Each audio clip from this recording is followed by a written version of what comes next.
Atchutapuram సెజ్లో reactor ప్రమాద ఘటన స్థలాన్ని బాధిత కుటుంబాలను నేడు సీఎం చంద్రబాబు పరామర్శించనున్నారు. ఉదయం 10:30 గంటలకు విజయవాడ ఎయిర్పోర్ట్ నుంచి విశాఖకు చంద్రబాబు బయలుదేరి వెళ్లనున్నారు. ప్రమాదంలో గాయపడిన కార్మికులను పరామర్శించి వైద్య బృందాలతో చంద్రబాబు మాట్లాడతారు. అనంతరం ప్రమాదం జరిగిన ప్రాంతానికి వెళ్లి ఎసెన్షియా ఫార్మా కంపెనీని పరిశీలిస్తారు.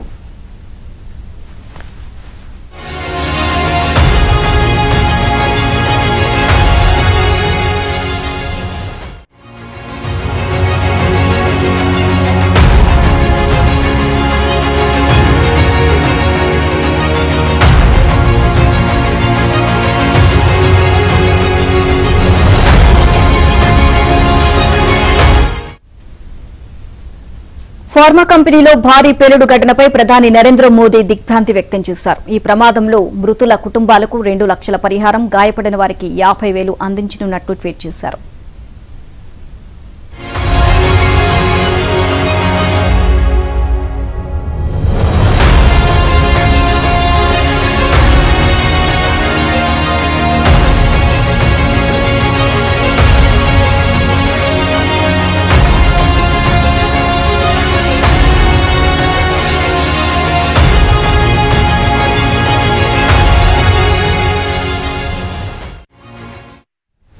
అచ్యుతాపురం సెజ్లో రియాక్టర్ పేలుడు ఘటనలో మృతుల సంఖ్య 18కు చేరింది. మృతుల సంఖ్య మరింత పెరిగే అవకాశం ఉంది. అటు కుటుంబ సభ్యులు కన్నీరు మున్నీరవుతున్నారు. ఫార్మా కంపెనీలో రెస్క్యూ ఆపరేషన్ పూర్తయింది. రెస్క్యూ టీం శిథిలాల తొలగింపు పూర్తి చేసింది. జాయింట్ ఫైర్ ఇంజన్తో 33 మందిని కాపాడారు. ఎసెన్షియా ఫార్మా కంపెనీ యాజమాన్యంపై పలు సెక్షన్ల కింద పోలీసులు కేసు నమోదు చేశారు. మరోవైపు విశాఖ కేజీహెచ్లో చనిపోయిన వారికి పోస్టుమార్టం జరుగుతోంది.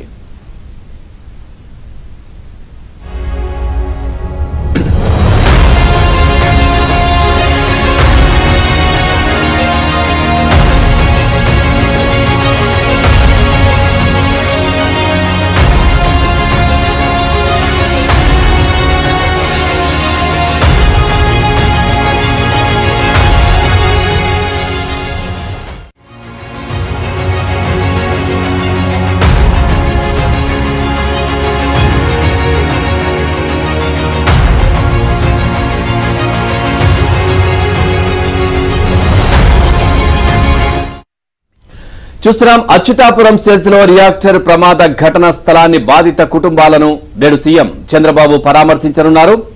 ఉదయం 10:30 గంటలకు విజయవాడ ఎయిర్పోర్ట్ నుంచి విశాఖకు చంద్రబాబు బయలుదేరి వెళ్లనున్నారు.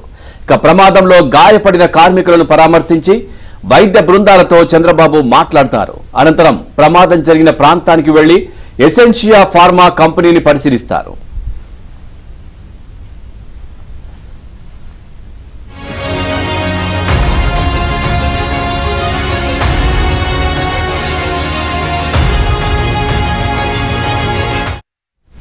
ఫార్మా కంపెనీలో భారీ పేలుడు ఘటనపై ప్రధాని నరేంద్ర మోదీ దిగ్భ్రాంతి వ్యక్తం చేశారు. ఈ ప్రమాదంలో మృతుల కుటుంబాలకు 2 లక్షల పరిహారం, గాయపడిన వారికి 50,000 అందించనున్నట్లు ట్వీట్ చేశారు.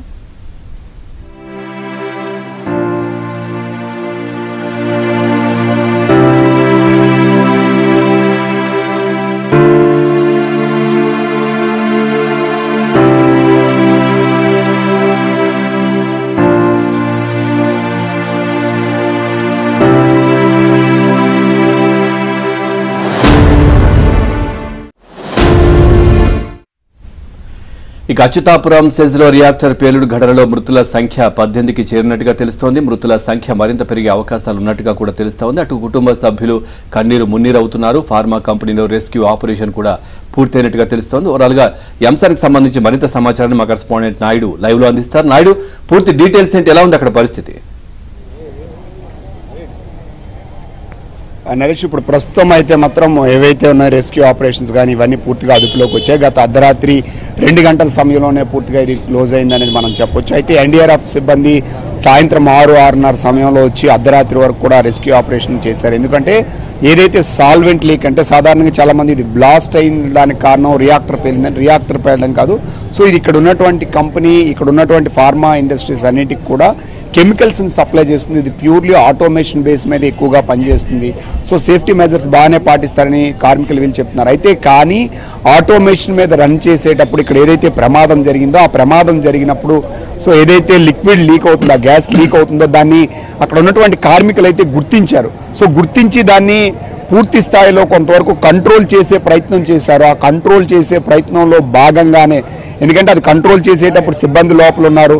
సో ఆ ప్రమాదం జరుగుతుంది అనేది, అంటే ప్రమాదం జరుగుతుంది అనేది మాత్రం వాళ్ళు ఊహించలేనటువంటి పరిస్థితి అయితే నెలకొందని చెప్పొచ్చు. అందుకే ప్రమాద తీవ్రత అనేది ఎక్కువగా ఉంది. ఆ సమయంలో వాళ్ళు పూర్తి స్థాయిలో వాళ్ళు కంట్రోల్ చేయడానికి ప్రయత్నించారు. బట్ అప్పటికే అక్కడ ఉన్నటువంటి గ్యాస్ లీక్ అయ్యి అక్కడ ఉన్న మొత్తం ఫ్లోర్స్ అన్నిటికీ వెళ్ళడంతో పాటుగా సో ఒకసారిగా ఏసీ దగ్గర నుంచి ఫైర్ అయింది. అంటే ప్రైమరీగా వాళ్ళు చెప్పింది ఏసీ దగ్గర ఫైర్ అయింది. ఆ టైంలో 65 మంది వరకు ఆ ఫ్లోర్స్లో ఉండడంతో ఒకసారిగా అది బరస్ట్ అవడంతో ఒకసారి ఈ ప్రమాదం జరిగింది. అయితే అక్కడ ఉన్నటువంటి కొన్ని హైడ్రోజన్ సిలిండర్స్ కింద ఉన్నాయి. సో అవి కూడా బ్లాస్ట్ అవడం వల్ల ప్రమాదం పెద్ద, అక్కడ గోడ కూలింది. సో ఆ గోడ కూలడం వల్ల గోడ కూలిన ప్రాంతంలో ఒక 5 వరకు చనిపోయారు. మిగతా వాళ్ళంతా కూడా సో ఒకసారి గ్యాస్ లీకే బర్న్ అవడం వల్లనే చనిపోయారు అనేది మనకు తెలుస్తుంది. సో ఆ సమయంలో గ్యాస్ పీల్చుకున్న ఊపిరాడక చాలా మంది అపస్మారక స్థితిలోకి వెళ్ళారు. సుమారుగా ఒక 35 మంది వరకు క్యాజువాలిటీస్ ఉన్నారు. ఇప్పుడు అందులో ఉన్నటువంటి వాళ్ళలో వాళ్ళని కానీ మనం చూసినట్లయితే ఖచ్చితంగా ఇప్పుడు ఉన్నటువంటి వాళ్ళు 7 సీరియస్గా ఉందని చెప్పారు. నిన్నటి వరకు అధికారికంగా చూస్తే 17 మంది చనిపోయారనేది మాత్రం స్పష్టంగా తెలుస్తుంది. ఇంకొకరు ఆసుపత్రిలో చికిత్స పొందుతూ చనిపోయారనేది ప్రాథమిక సమాచారం. అయితే అధికారికంగా అది నిజమా కాదనేది అధికారులు ధృవీకరించాల్సినటువంటి అవసరం ఉంది. కొద్దిసేపు క్రితమే ఇప్పుడు ఆల్రెడీ విశాఖ కేజీహెచ్లో నిన్న ప్రత్యేకంగా ప్రభుత్వం కూడా ఒక జీవోని తీసుకొచ్చింది. జీవోని తీసుకొచ్చి సో 24 గంటల లోపలే పూర్తి స్థాయిలో వాళ్ళందరూ కూడా పోస్ట్ మార్టం చేయాలన్నారు. తెల్లవారుజాము నుంచే పోస్ట్ మార్టం చేయడం జరిగింది. కాకినాడకి సంబంధించినంత వరకు కూడా ఎవరైతే ఉన్నారో మృతదేహాన్ని గణేష్ అని అతను ఆల్రెడీ పంపించడం జరిగింది. అక్కడ సుమారుగా 12 మంది ఉన్నారు. మిగతా వాళ్ళకి ఇక్కడ ఎన్టీఆర్ ఆసుపత్రిలో కూడా చేస్తున్నారు. మృతులకు ఒక్కొక్కరికి ₹1 కోటి చనిపోయిన వాళ్ళకి విశాఖ జిల్లా కలెక్టర్ కొద్దిసేపటి క్రితమే అఫీషియల్గా అనౌన్స్ చేయడం జరిగింది. అలాగే మిగతా క్షతగాత్రులకి 50 లక్షల నుంచి వాళ్ళ తీవ్రతను బట్టి దీన్ని బట్టి పరిహారం చెల్లిస్తామని చెప్పడం జరిగింది. సో ఘటన పట్ల ఇప్పటికే ప్రధానమంత్రి దిగ్భ్రాంతిని వ్యక్తం చేయడంతో పాటుగా చనిపోయిన వాళ్ళకి 2 లక్షల ఎక్స్గ్రేషియో ప్రకటించారు. అలాగే గాయాలైన వాళ్ళకి 50,000 కూడా ప్రకటించినటువంటి పరిస్థితి ఉంది. దీనిపైన ఆల్రెడీ ఇప్పుడు యాజమాన్యం పైన కూడా ప్రధానంగా నిర్లక్ష్యము, సో ప్రమాదానికి గల కారణాలపైన యాజమాన్యం పైన ఇక్కడ ఉన్నటువంటి రాంబిల్లి పోలీస్ స్టేషన్లో కేసు నమోదు చేయడం జరిగింది. సో పలు సెక్షన్ల కింద కేసు వేసి యాజమాన్యం పైన కేసు నమోదు చేస్తారు. ప్రధానంగా ఇది నిర్లక్ష్యం కారణంగానే ఇదంతా జరిగింది అనేది ప్రధానంగా తెలుస్తున్నటువంటి ఇది. ఆ సమయంలో ఇంకా ఎందుకంటే షిఫ్ట్ చేంజింగ్ ఇది ఉంది, ఇంకా ఎక్కువ మంది ప్రమాదం. ఎందుకంటే ఆ బ్లాక్లో 318 మంది సాధారణంగా ఆ బ్లాక్లో పనిచేస్తారు. అది R&D అంటే రీసెర్చ్ అండ్ డెవలప్మెంట్ ఉంటుంది. సో అందువల్ల దాంట్లో కెమిస్టులు ఉన్నారు, ఏజిఎంస్ ఉన్నారు, సీనియర్ మేనేజర్స్ ఉన్నారు. సో వీళ్ళంతా సాధారణంగా గతంలో ప్రమాదాల్లో ఎక్కువ శాతం కార్మికులే చనిపోయినటువంటి పరిస్థితి ఉండేది. ఈసారి మాత్రం కార్మికులతో పాటు ఉన్నత ఉద్యోగులు వీళ్ళంతా సిబ్బంది, సో సాధారణ దీని నుంచి ఒక వార్డ్ బాయ్ నుంచి అత్యున్నత స్థాయి వరకు అందరూ కూడా, ఎందుకంటే అది రీసెర్చ్ వింగ్ కాబట్టి ఎక్కువ మంది చనిపోయారనేది ప్రధానంగా తెలుస్తుంది. అయితే ఘటన పైన గత అర్ధరాత్రి వరకు కూడా యాజమాన్యం నుంచి మాత్రం ఎవరు స్పందించలేదనేది మాత్రం మనకు స్పష్టంగా చెప్పొచ్చు. ఎందుకంటే యాజమాన్యం తరపున ఎవరు ఇప్పటికొచ్చి ఏం జరిగింది ఏంటి అనేది మాట్లాడలేదని నేను స్వయంగా హోంమంత్రి అనిత చెప్పినటువంటి పరిస్థితి ఉంది. అయితే అయినప్పటికీ కూడా ప్రభుత్వం చొరవ తీసుకొని నిన్న సాయంత్రం ఏదైతే ఘటన జరిగిన వెంటనే ఇక్కడికి అగ్నిమాపక సిబ్బంది రావడం, సో అంతేగాని క్రెయిన్స్ పెట్టి లోపల ఉన్నటువంటి వాళ్ళు సుమారుగా 15 మందిని రెస్క్యూ చేసి ఆసుపత్రికి తరలించడం వల్ల వాళ్ళు కొంతవరకు వాళ్ళని ప్రాణాపాయ స్థితి నుంచి కాపాడడానికి ఎక్కువ ఆస్కారం లభించిందని చెప్పొచ్చు. అంతేకాకుండా NDRF బృందాలు, జిల్లా కలెక్టర్, SP, సో ఐజీ, అలాగే ఫ్యాక్టరీస్ ఆఫ్ యూనిటీ వీళ్ళంతా టీం అంతా కూడా అర్ధరాత్రి 2 గంటల వరకు కూడా ఇక్కడే ఉండి సో రెస్క్యూ అంతా దగ్గరుండి ఈ టీంని రప్పించడం కానీ ఇటు పోలీస్ సహకారంగా అందరినీ తీసుకొని వాళ్ళందరినీ అక్కడి నుంచి బయటికి తరలించడం జరిగింది. అయితే మృతులు అనేవాళ్ళు ముందు సాధారణంగా చూసినప్పుడు సో ఏదైతే పేలుడు జరిగిన ప్రాంతంలో ఉన్నటువంటి వాళ్ళు కొంతమంది ముక్కలైపోయినటువంటి మృతదేహాలు చూసాం. లోపల ఏమైందంటే ఈ పేలుడు దాటికి కొంతమంది కాలిపోవడం జరిగింది. కొన్ని చోట్ల ఆ ఫ్లోర్స్ పడిపోయాయి. సో దీనివల్లనే రెస్క్యూ ఆపరేషన్ అనేది ఎక్కువ సమయం చేయాల్సి వచ్చింది. మరోవైపు ఇది సో కెమికల్ రియాక్షన్ కాబట్టి నార్మల్గా లోపలికి వెళ్ళడానికి కుదరదు. సో కంపల్సరీ మాస్క్స్ కానీ ఎక్విప్మెంట్తోనే వెళ్ళాలి. దీనికోసం NDRF టీంని తీసుకురావడం జరిగింది. మరోవైపు ఉమ్మడి విశాఖ జిల్లాలో జరిగినటువంటి ప్రమాదాల్లో ఫార్మా రంగంలో అతిపెద్ద ప్రమాదంగా కూడా దీనే చెప్పచ్చు. ఎందుకంటే ఇంత గతంలో ఇంత ఎక్కువ మంది క్యాజువాలిటీస్ కానీ లేవు. సో ఈ సంఖ్య చాలా ఎక్కువగా ఉందనేది మనం చెప్పొచ్చు. సో దీనికి సంబంధించినంత వరకు ఆల్రెడీ పోస్ట్ మార్టం వేగవంతంగా చేసి మృతదేహాలను వాళ్ళ కుటుంబాలకు వీళ్ళకి కూడా పంపిస్తున్నటువంటి పరిస్థితి. ఇక్కడ ఆల్రెడీ కొంతమంది కుటుంబ సభ్యులు వాళ్ళ వివరాలు చెప్పలేదని చెప్పి సో గత రాత్రి కూడా కొంతమంది ఇక్కడికి రావడం జరిగింది. వాళ్ళు కృష్ణ అనే సంబంధించినటువంటి కుటుంబ సభ్యులు వచ్చారు. సో తర్వాత చనిపోయిన వారి లిస్టులో వాళ్ళ పేరు ఉంటే వాళ్ళు అక్కడ పంపించడం జరిగింది. అలాగే ఇప్పుడు ఇక్కడ సన్యాసి నాయుడు అని లోపల పనిచేసేటువంటి నార్మల్ వర్కర్ ఉన్నాడు, ఆయన కుటుంబ సభ్యులు కూడా ఇక్కడికి రావడం జరిగింది. కొద్దిసేపు క్రితమే కన్నీరు మున్నీరు అయినటువంటి పరిస్థితి. అయితే ఇంతవరకు ఎక్కడున్నారో తెలియదు. సో మృతదేహం ఉందో లేదో మాకు చెప్పలేనటువంటి పరిస్థితి ఉంది అనేది వాళ్ళు చెప్తున్నారు. అయితే లిస్టులో పేరుని అది కూడా రాత్రి ప్రభుత్వ అధికారులు ఒత్తిడి చేయడం వల్ల లిస్టులో పేర్లను వీటిని ప్రభుత్వం ద్వారా బయటకు వచ్చినటువంటి పరిస్థితి. యాజమాన్యం నుంచి అయితే ఎవరు స్పందించలేదని స్పష్టంగా తెలుస్తుంది.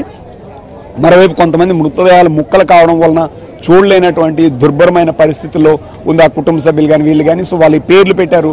సో వాళ్ళ మృతదేహాలను కుటుంబ సభ్యులు కూడా చూపించలేనటువంటి పరిస్థితి ఉంది.